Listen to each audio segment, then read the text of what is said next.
Hey guys, this is Comic Uno. Today I'm doing a review for Future's End, issue 7. Before I start talking about Future's End, I just want to give you guys a couple updates. First update is that for Comic Uno episode 53, of course I have all the comics I read this week in one show, and here's the exclusive comic. We got Powerpuff Girls issue 10.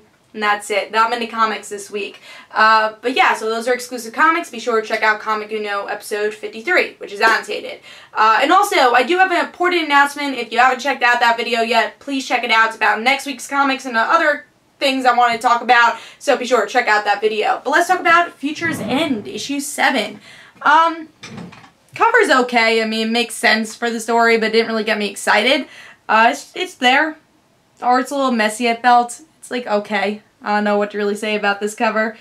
Yeah, it's there. it's not bad, it's not good, it's there. But let's talk about the story. So in this issue, yeah, of course, I have like 10 stories going on in one issue. So the first story is about Frankenstein finding Black Adam. And Black Adam wanted to keep Frankenstein in the Phantom Zone, but Frankenstein's able to get out, and Black Adam's still in the Phantom Zone, and they gotta figure out a plan. And he lost like a leg and an arm while he's in the Phantom Zone. So that's Frankenstein's story. Then we got Lois's story, where we get to see that Madison Payne, who is the girlfriend of Tim Drake, or he has another name now, but we're just gonna call him Tim Drake.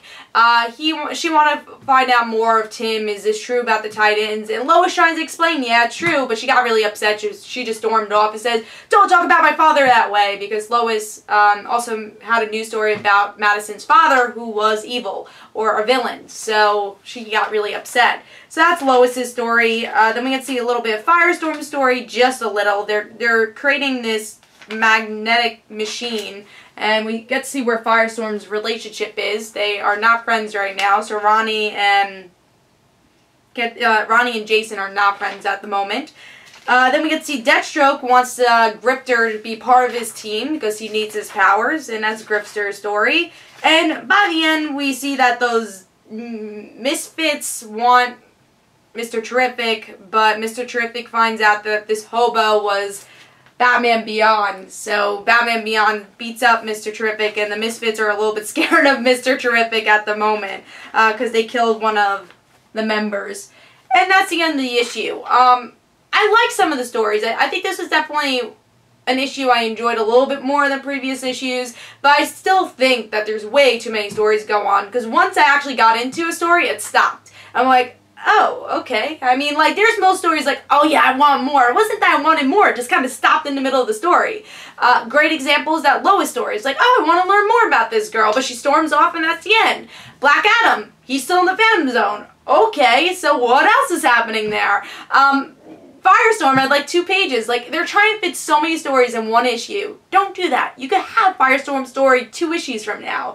Mix it up a little. I just think that's what's really suffering this book, is that the stories aren't bad. They just don't give enough time for all these stories, and there's too many stories going on. Because I thought the stories are actually more interesting here. I thought they were a little bit better than last week, but then there's half of them I still don't care about. Like Batman Beyond story, I didn't really care. Firestorm, I don't think there was enough to care.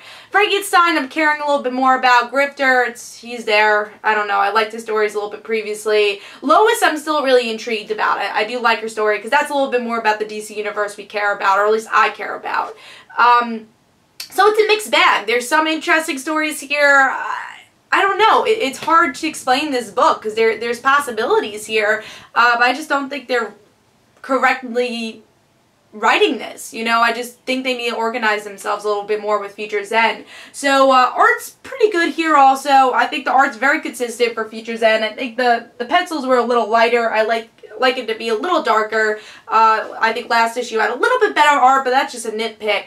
Art's pretty good for Future's End, so I'm gonna give this 3 stars. Still a 3-star book. I still can't say it's that middle thing. You don't really have to pick up this issue. So until it does improve and say, whoa, that was actually a good story, I don't think it's gonna go above 3 stars, but hopefully it will. Because there has been some good issues of Future's End, especially towards the beginning. So yeah, we'll see where it goes. I thought this was a little bit of an improvement. It almost got to 3.5, so that's good. And we'll see where it goes. So I'm going to give it 3 stars. A little disappointing with how they're organizing those stories.